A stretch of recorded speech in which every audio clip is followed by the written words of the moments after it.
Conversations with Elders, hosted by yours truly, Louis Marie Blanche, welcoming you to Glastonbury Radio 432, where we will be TED Talking in tongues with the elders of all ages, all generations, all races, cultures, and creeds. All gender, religious, or political preferences will be honored and encouraged on Glastonbury Radio 432, Conversations with Elders, where it is our treasured pleasure to roll out the red carpet of golden liquid love light to you in honor of the queendom come, soul dancing free to life's heartbeat drum, in honor of mother, daughter, sister, lover, priestess, goddess, friend, sharing the blessings of love's perfect stranger, Deja Vu, welcoming you to Glastonbury Radio 432.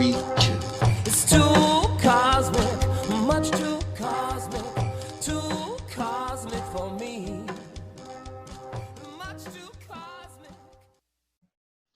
Aloha, ola, aho, hello.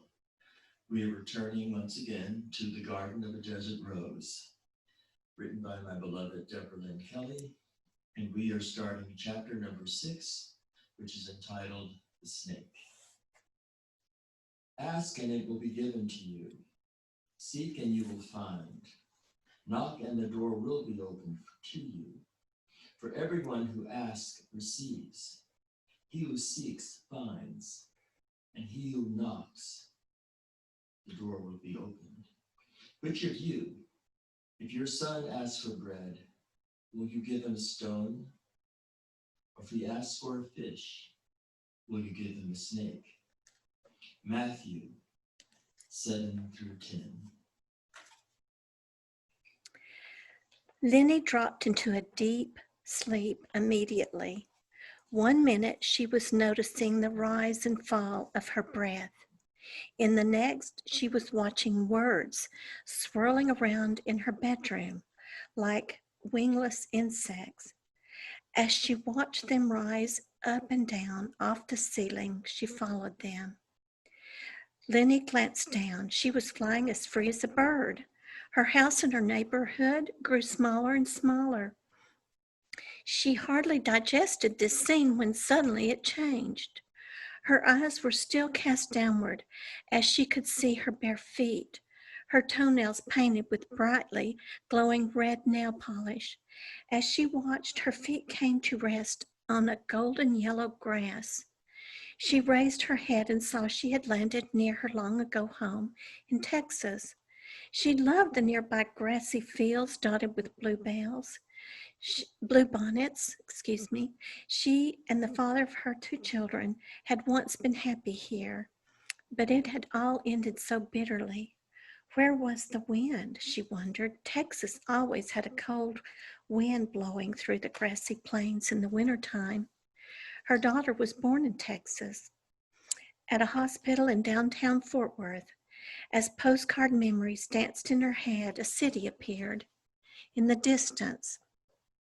Suddenly, she decided to walk toward it, but as soon as she started, she found she was there, downtown. Lenny imagined herself to be in a section of Fort Worth she once adored. The streets were made of smoothly worn cobblestones.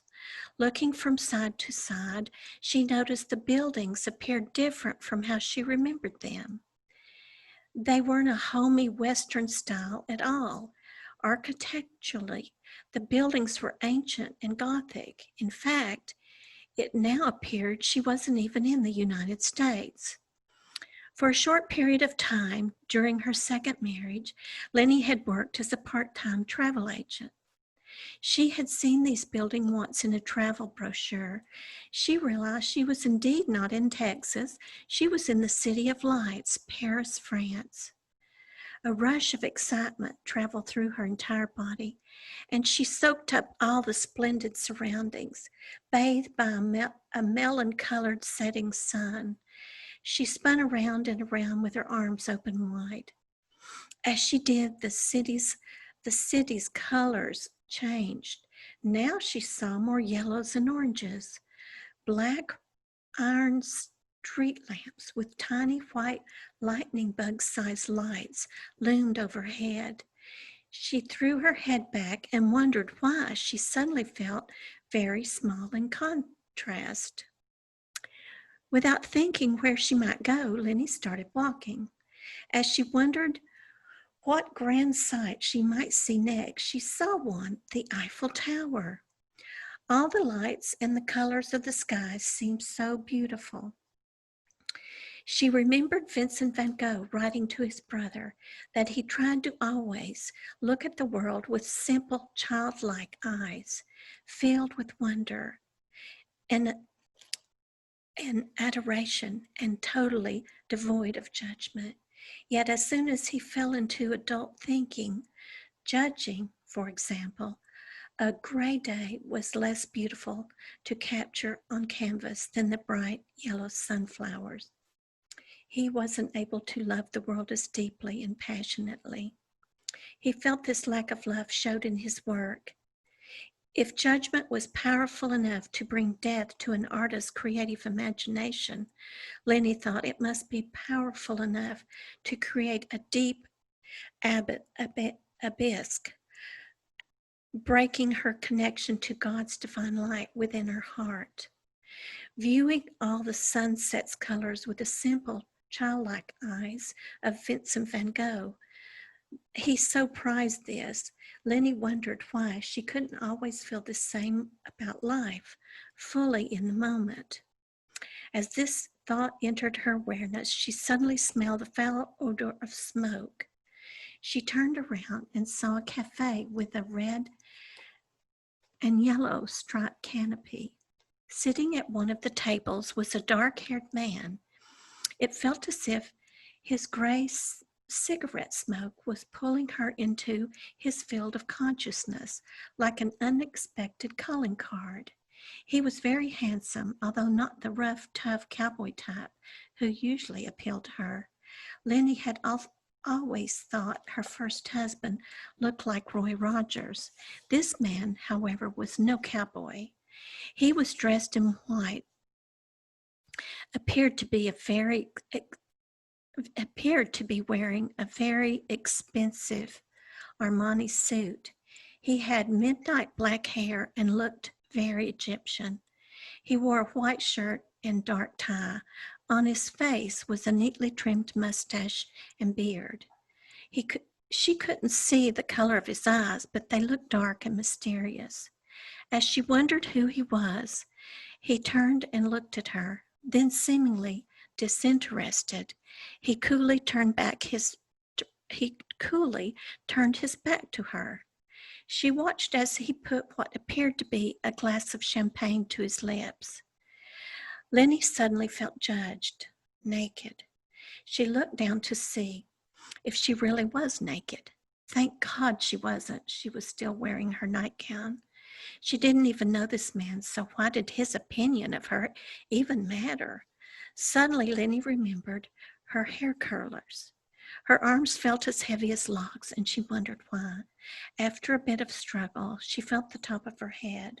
To her horror, she realized they were indeed still in her hair. She thought about how ridiculous she must look.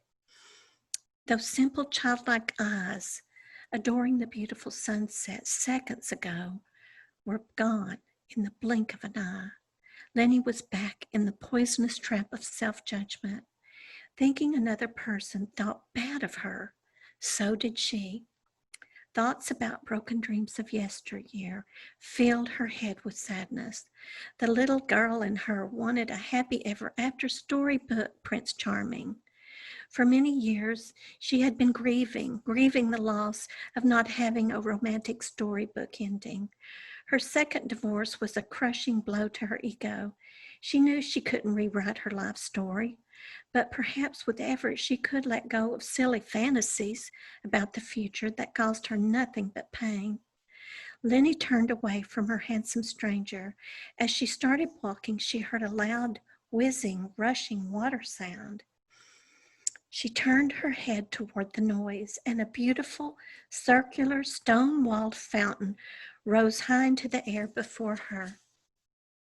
The fountain was so beautiful it took Lenny's breath away. In the center of the fountain was a tall marble statue. The stone gray sculpture was encircled by a spray of white mist. Lenny's body began to tingle. She focused on the statue. She had been seeking center, and now she had found one. Suddenly, the rushing water became silent. She was now somehow standing on the rim of the stone-walled fountain. Her toes were almost hanging over the edge. This change of perspective made the monument-like pedestal upon which the statue stood look much larger than before. Now, able to make out more details, she saw the statue was a stone carving of a man. He was muscular, but pint-sized compared to the enormous world globe resting upon his back. Lenny immediately recognized it as a hideously disproportionate atlas. The artist who sculptured this atlas had bent his back almost into the shape of a horseshoe. His head hung low, and Lenny was sure if she could have seen his face, it would have been grimacing. She was just about to turn away when she heard a man's voice say in low tones, "As you think, so are you." "I beg your pardon," Lenny responded, not exactly sure to whom she was responding. The statue was silent, but as Lenny stared at him, Atlas raised his head. Lenny tried to scream, but the scream was muffled as if she had a mouthful of cotton. Her statue was not wearing a man's face. It was her own face she was looking into. Shocked, she lost her balance and fell off the wall. But instead of hitting the water in the fountain as she expected, she just kept falling and falling and falling as if she were plummeting into a well. The deeper she fell, the more frightened Lenny became. Fear gripped her heart as the walls of the well seemed to squeeze inward like a throat trying to swallow her as she tumbled headfirst into a blackness. Finally, her fear intensified. She felt solid ground beneath her feet. Lenny looked up to see a pinpoint of light from a faraway source hanging over her head. The light gave her hope. Perhaps she could be rescued from whatever it was she fell into. But the narrow cave-like well was so deep. Lenny looked around to see if she might spot a rock or an object to toss toward the light. Perhaps someone would see it. That's when she noticed the writing on the wall. Moving closer, she made out 3 words that appeared to have been scratched into the stone with a knife. The words vibrated as if alive, but finally she was able to read 3 of them: power, will, and determination. Lenny stared at the words for what seemed like a long time. They somehow made her feel less frightened and alone. But she still had to figure a way out of the well, and at that moment, what she really desired most was a rope. Then, inside her head, she heard, "This is your rope." Instantly, Lenny was transported back into her bedroom. Although not into her body, she stood beside herself, watching herself sleep. She had never done this before. It was as if her subconscious mind and conscious mind possessed 2 different bodies. In the body she now housed, she noticed a refreshing, calm detachment from worries of the previous day. And in this body, somehow, she didn't seem to be breathing. She felt as if its home existed in a world beyond breath.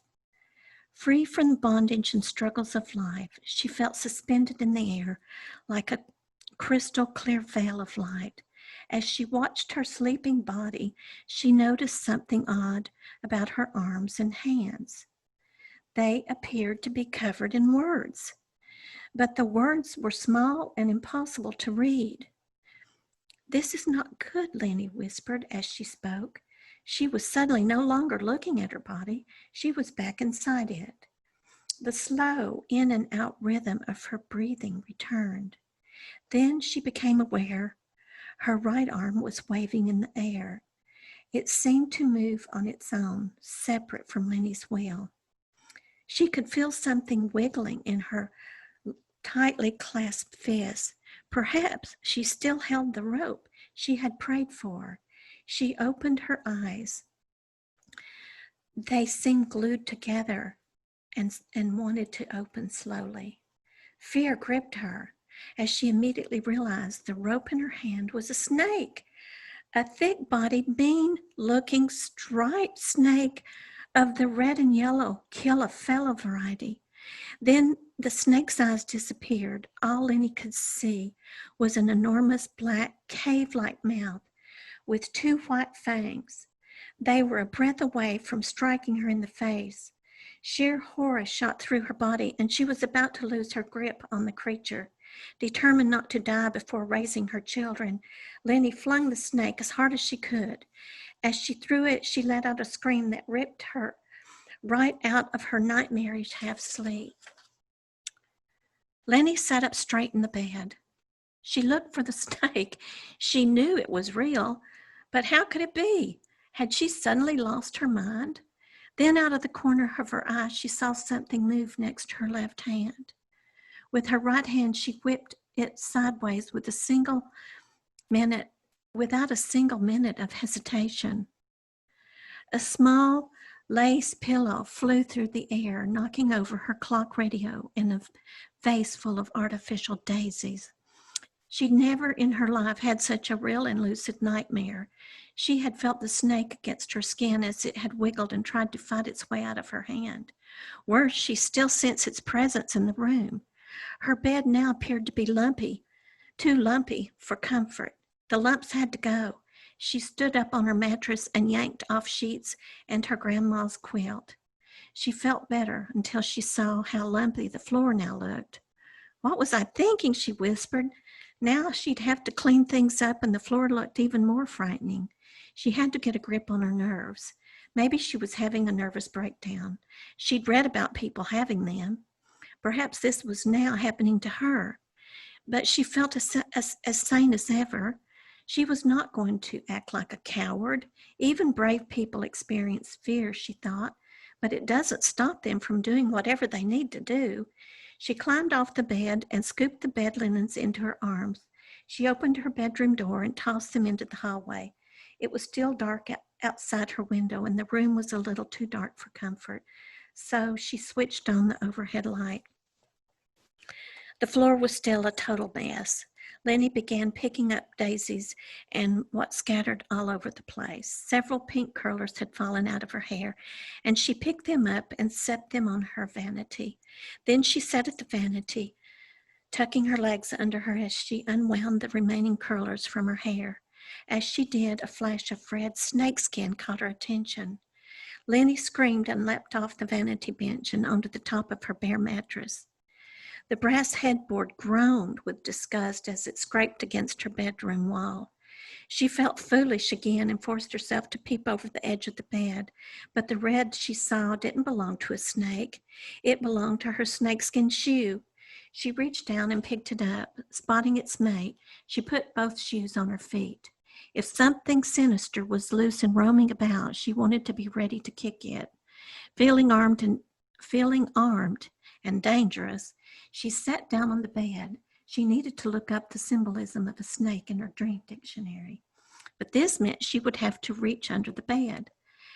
At the moment, the last thing she wanted to do was stick her hand into a dark hiding hole.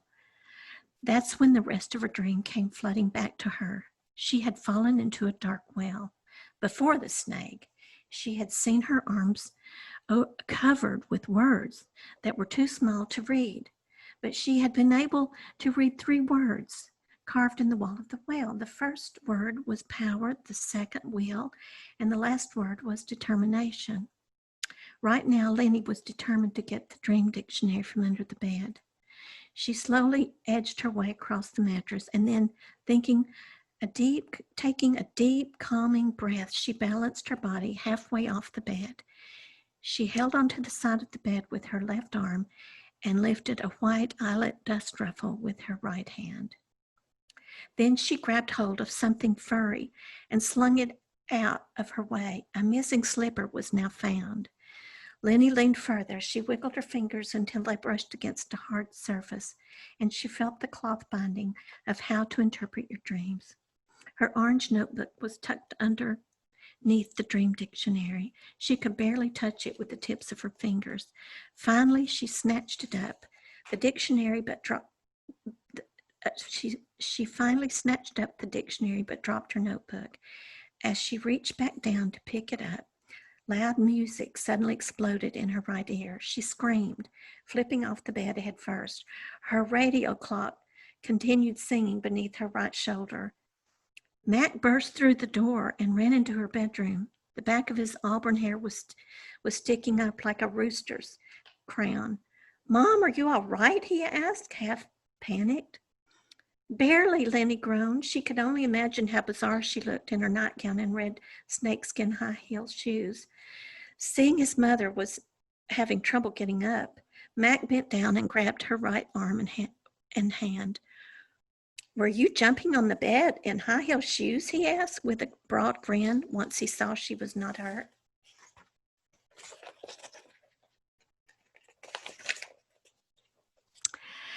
"I had the worst nightmare," Lenny said with a sigh. "I don't even know how to explain it because it was so odd and it seemed so real." "Wow, Mom, what happened?" Mac asked. "Give me a second." Lenny bent down and placed her clock radio back on the bedside table. She sat down on the edge of the bed and told her son about her snake. Her description of the snake's colored stripes, its cave-like mouth, and its sharp teeth made Mac laugh out loud. "Stop laughing," Lenny teased. "I felt it wiggling in my hand. It was real." Mac looked to see if she was kidding, and realizing she wasn't, joking made him laugh. Joking about it made him laugh even harder. He bent over and rolled around on the floor, holding his stomach. He was laughing so hard he couldn't speak. Lassie, now wanting to not miss the fun, jumped on Mac's back and began licking his neck and face. Lenny loved hearing him laugh. "Did you say you saw a snake?" Elizabeth asked, running into the bedroom to see what all the commotion was about. "Oh boy, here it is." Her small, narrow feet scurried across the room as her eyes searched the floor for her mother's imaginary horror. "Mom, did you really see a snake?" "Yes, and it's in the closet," Mark screamed in mock terror. Then he jumped into the closet and dashed out, waving a satin waist sash of one of Lenny's bathrobes. He chased Elizabeth around the room with it, and of course, Lassie barked hysterically. Lenny finally calmed everyone down. She assured her daughter the snake wasn't real and it was only part of a bad dream. But Lenny didn't really believe it. When the children ran back to their rooms to dress for school, Lenny sat on the edge of her bed and jotted down as much of the dream as she could remember. It seemed a very odd cast of archetypal figures had paid her a visit last night. What they came to teach her would take some effort to figure out. She had little trouble recognizing that primarily she had encountered a poorly developed, harshly critical masculine being. The tiny Atlas statue carrying the weight of the world on his back. Lenny could definitely relate to him, and the voice of an inner critic wore the mask of a very handsome man in a Paris cafe. That part of the dream was a little confusing, but it didn't seem important at the moment.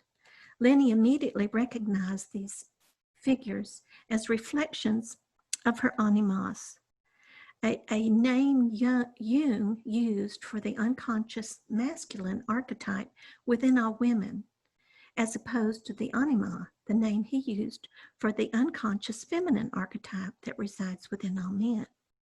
But for now, she needed to get ready for her day. She walked over and pulled out her red sweater off its hanger. It smelled like the air freshener she'd sprayed in her bedroom the night before. She attached the matching faux fur collar to it and then put on a slimming pencil skirt that reached just below her knees. She looked at her reflection in the mirror. She was pleasantly surprised to see she looked more rested this morning than usual. She didn't know how this could possibly be, having spent half the night falling down wells and wrestling a snake. Mac knocked on her bedroom door. "I'm dressed. You can come in," she said, reaching for a hairbrush to smooth out her curls. "Mom, did your snake look more like a copperhead or a cottonmouth?" he asked. "Neither," Lenny answered. "It was cherry red and yellow and lemon yellow, with a little fat worm-like body." Mac leaned against the wall, holding his side with laughter. "Son, just seeing you happy and laughing makes me feel happy. I'm starting to like my snake more and more. Now go get dressed. Today is your last day of school before Christmas break."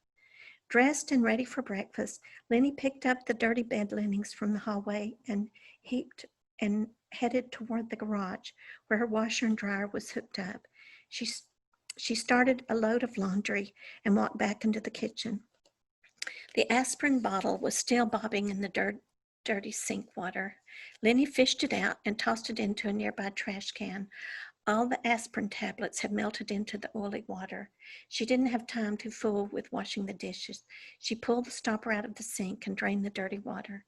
Then she replaced the stopper, ran fresh hot water into the sink, and poured in more liquid soap. Satisfied for the moment, she went to check on the children.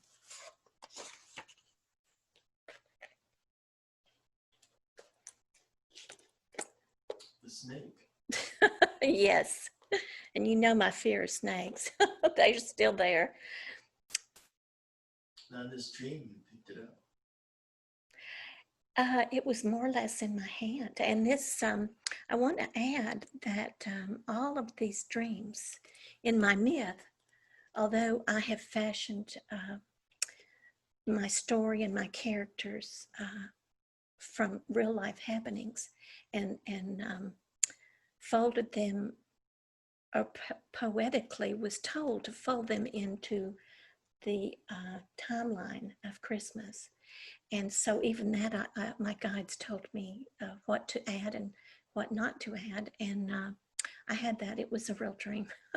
It was definitely a real dream. And the subconscious mind is a great teacher because we feed it with the happenings of the day, with our repressed or unrecognized thoughts, feelings, and emotions, and they do surface. And I've been a believer all my life of recording my dreams and seeing what wisdom they have to share. But that was because I'm a lucid dreamer, that was a very real snake experience. So you still use a dream book? I still use dream books. I have many that I love that help me. Now I'm lazy. I kind of get everything off the internet. I like to Google and discover, but it doesn't always tell me what I need to know. But if we ask the universe, which adores every one of us, no matter, I know Cosmic Mother, my experiences in those astral flights through an inner universe, I'm not sure where I'm at, but it's a level of consciousness that always gives me with acceptance and excitement. Deborah, what are you going to create next? A mess or a miracle? It's up to me. So yeah, I still travel those places. And fortunately, I haven't had a snake dream in a while. And I have to add this, sweetheart. There is a picture of you in a white suit, and your name is French. And you know, a funny thing about you and I is that you were one of my guardians. You came to me as a child and in my adult life as a wolf, like a silver wolf. So I named you Silver Wolf. And I certainly didn't know you were a real man coming into my future years. And but there's a picture of you in a white suit, and it reminds me of the man sitting at the cafe. But now, you know, this was published in 2011, and I wrote it throughout my 50s. I'm approaching 70 now with a great deal of joy and bliss. But nevertheless, yes. So you're in this book. In fact, I had forgotten. I didn't even remember this part. There you go. Well, you know, it made me think when I was a young boy, my parents, my father had a great uncle and aunt, and they lived in Schenectady, New York, and we went to visit them. And I had a room by myself where I was sleeping. And then one night I was sleeping, I look out my bedroom door, and my uncle is standing there. Mm-hmm. I'm talking to him, and he's not answering me. Mm-hmm. And when we had breakfast the next morning, I mentioned, I said, you know, Uncle Lewis was walking around, but he stood at my door, but he didn't say anything. And Aunt Rainey, she said, oh, no, he walks in his sleep. And that was I had never met anyone that walked in their sleep. But another thing that he did was every breakfast, he would ask everyone, what did you dream last night? Mm-hmm. And he had a dream book. He would get what you dreamt, he would look it up in his dream book. And this was way before there were lotteries. And in the New York area, the Italian deli, not all delis have to be Italian, but it seemed that a lot of them were Italian delis.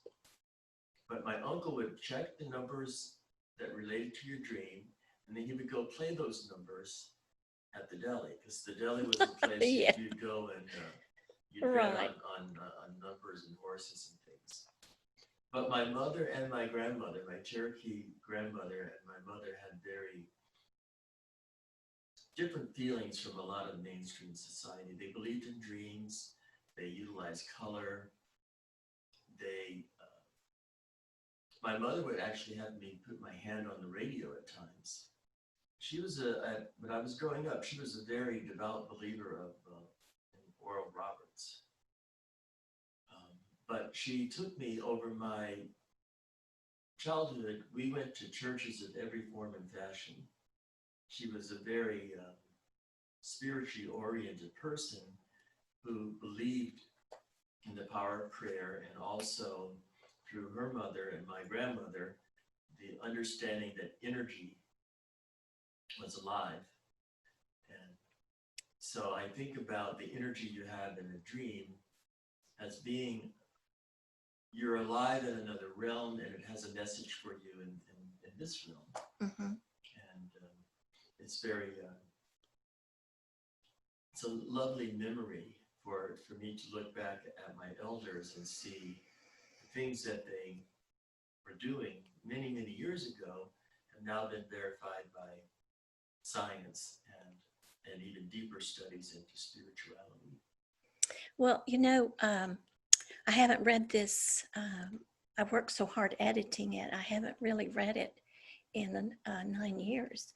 But when I want to say about seeing words like tattoos all over my body, I know tattoos are really popular now. And so, but back then, when I was 32, they weren't as common. Sailors, I'm sure, had them. But what I look back now when I use that straight from my dream journal, and the scripture, as you think, so are you. We are actually creating, many say the subconscious mind is our physical body. That's a wisdom teaching also. I don't want to get into that. I'm not a scholar that can teach that. But I will say that when you live your life from an open heart, God center, I was told this by a yoga master who looked at my energy field and said, you won't age like a lot of people.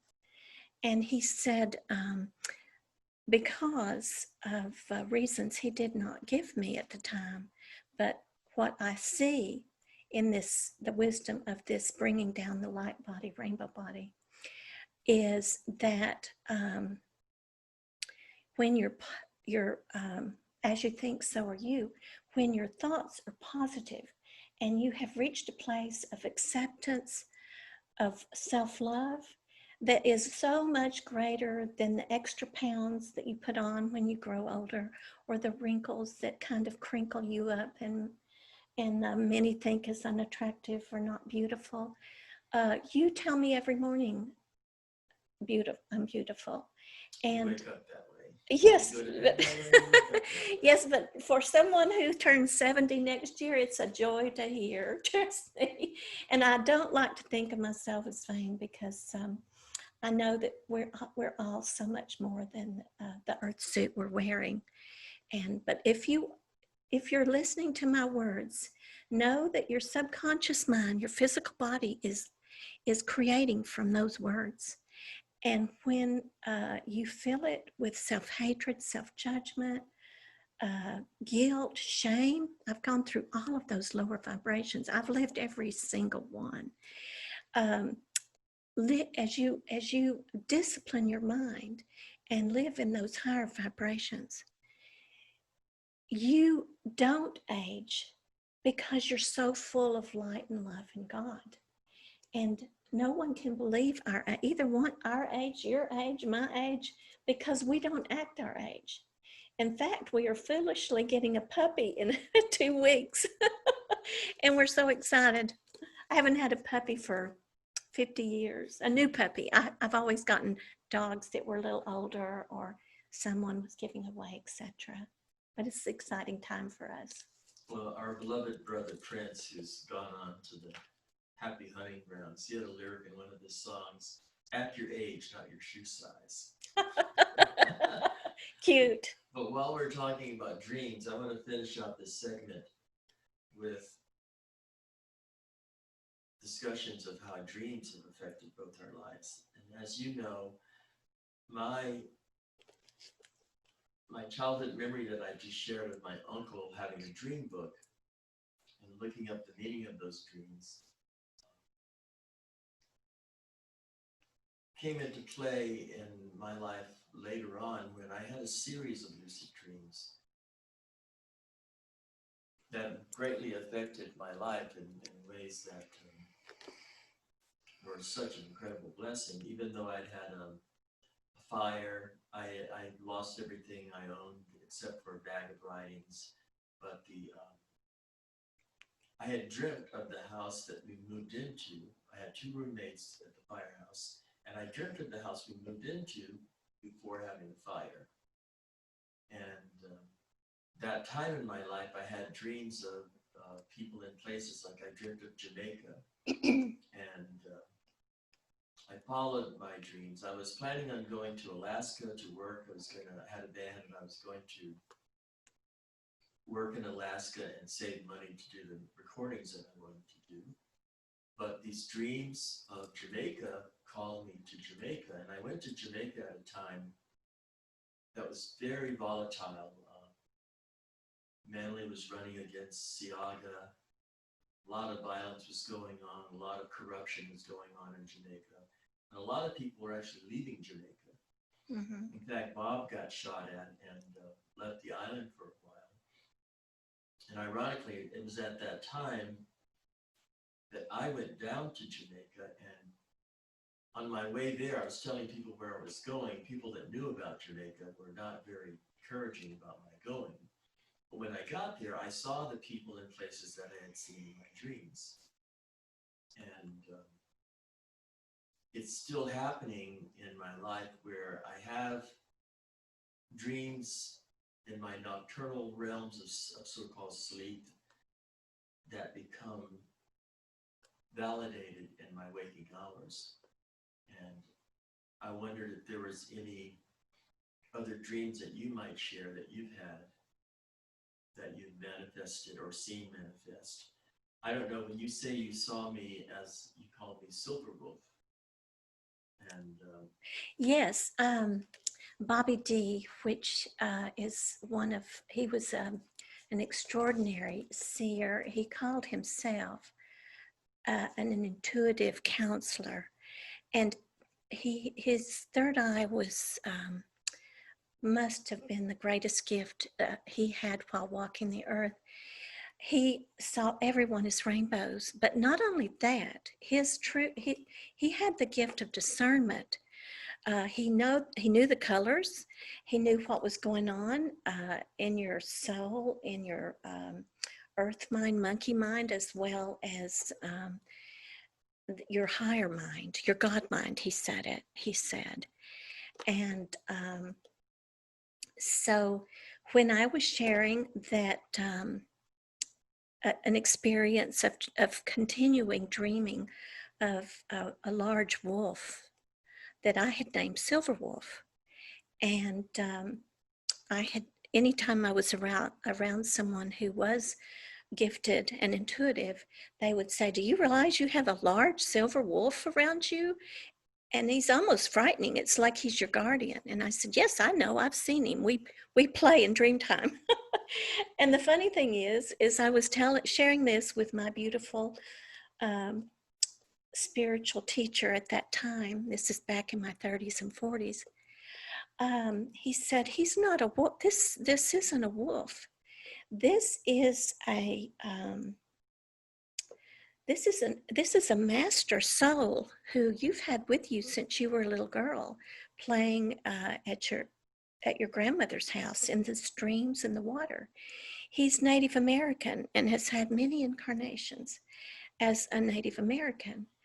And Bobby never spoke of past lives.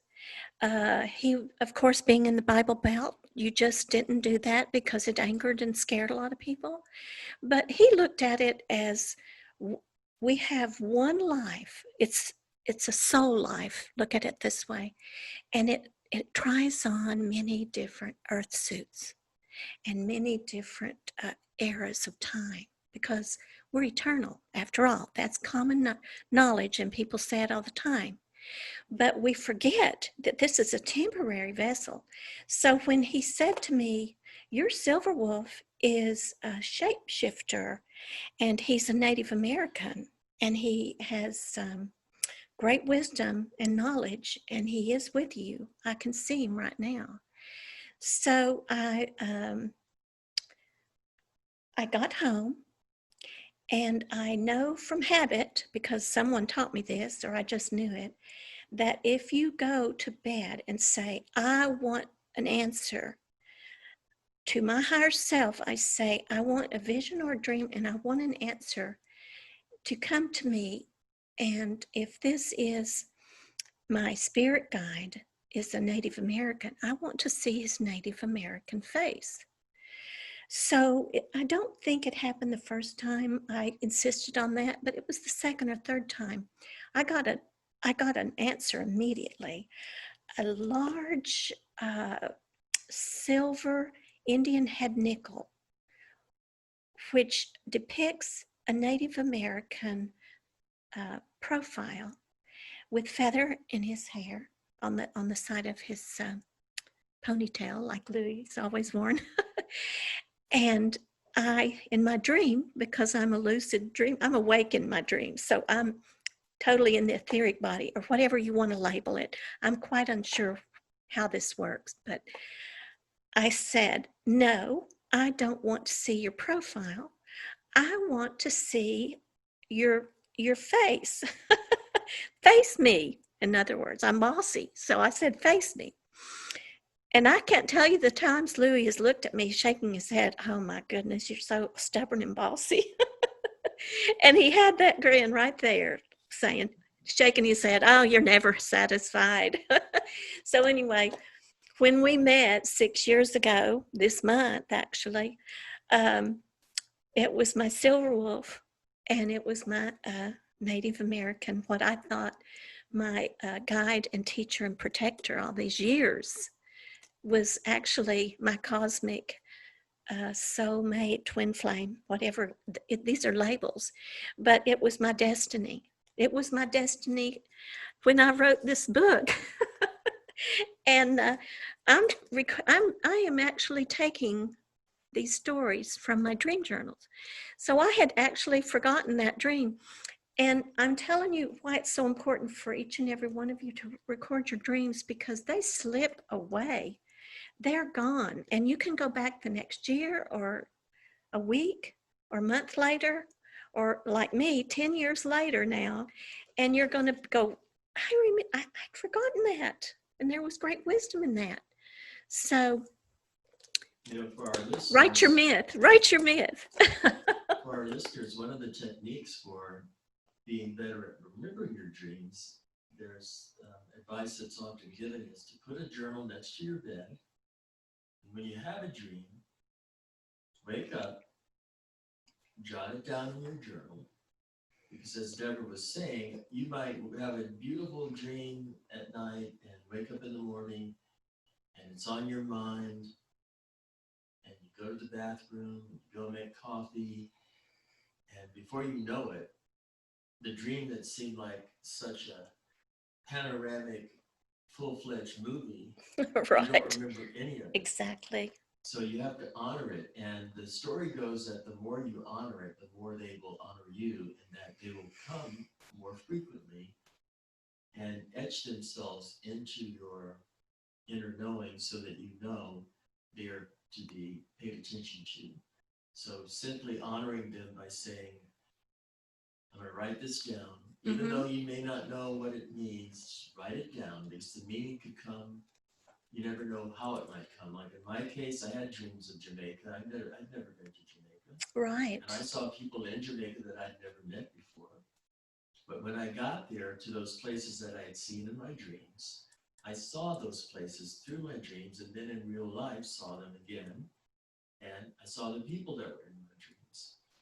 So the message with this sharing that we're doing pertaining to chapter 6 of Deborah's book, which was entitled The Snake, is that you are being communicated with throughout your daytime hours and your nighttime hours. And your life is building a mythology. It's got a story. Your soul has a journey, a mission. We're on a journey of the heart. And there are global positioning systems, like a Wi-Fi system, that feeds us locations and directions. And many of those locations and directions that our souls are really given the opportunity, because we have free will. Your free will could say, well, I don't want to pay attention to that, and I'm not going to do it. Right. But I say, don't play with free will, because sometimes it will persist at getting your attention. And there are easy, gentle ways that you can pay attention to the signals and signs in your life.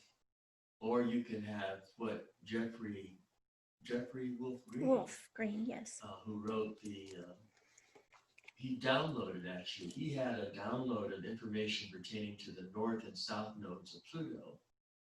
And he speaks of how you can have easy awakenings, or what he calls cataclysmic awakenings.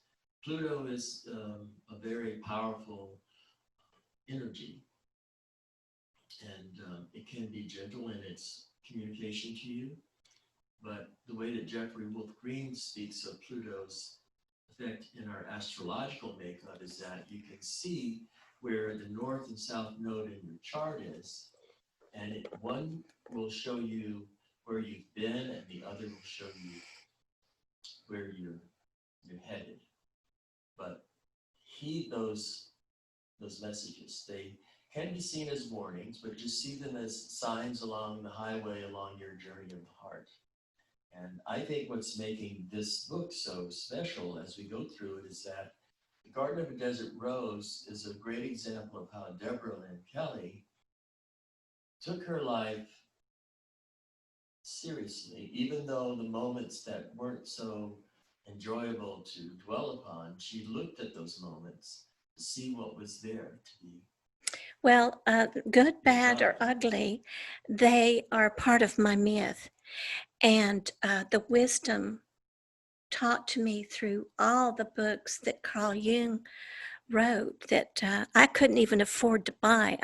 I always check them out at the library. When you don't have a lot of money, and a lot of people don't during 2020 pandemic, you know, there are books available online. You don't even have to hunt up a library to inspire your mind and your thoughts, and to help others get through this. You can ask yourself, what is my myth? I'm not promoting this book. I'm wanting to inspire you to write your own myth, to know yourself and know God. Like Carl Jung said, he didn't believe in God. He knew himself. He knew his myth. He knew his dreams and visions. And he had the discernment to help others unscramble their signed symbols and all the things that would come to them, and interpret them to help them heal and to have good psychology. I'm speaking from a person who had very, very bad psychology, and how I feel now. I'm living my dream. Louie and I talk daily how blessed we are. And we hope that this will inspire others to feel and become as blessed as we are. So you might say she's not here to promote her book. She's here to inspire and promote you to write your book. Yes. And on the closing note, on the back of the cover of this book, she has a quote by C.G. Jung, and it says, "One without a myth is like one uprooted, having no true link either with the past or with the ancestral life, which continues within him, or yet with contemporary human society." C.G. Jung. So he's saying one without a myth is like one uprooted. So plant your roots in that cosmic soil, and as Deborah's grandmother said in the first chapter, blossom and grow. And we will return with chapter 7 next, which is entitled Sand and Pearls. And we hope you'll be with us. Bless you. Thank you. Namaste.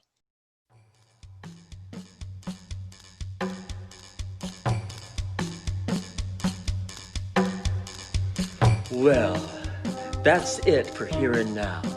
But until we meet again, this has been Louis Blanche thanking you for listening to Conversations with Elders on Glastonbury Radio 432.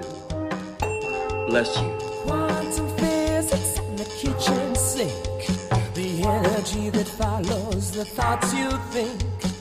Quantum physics and the cosmic sea, laws of nature too heavy for me. It's too cosmic, much too cosmic for me. Much too cosmic,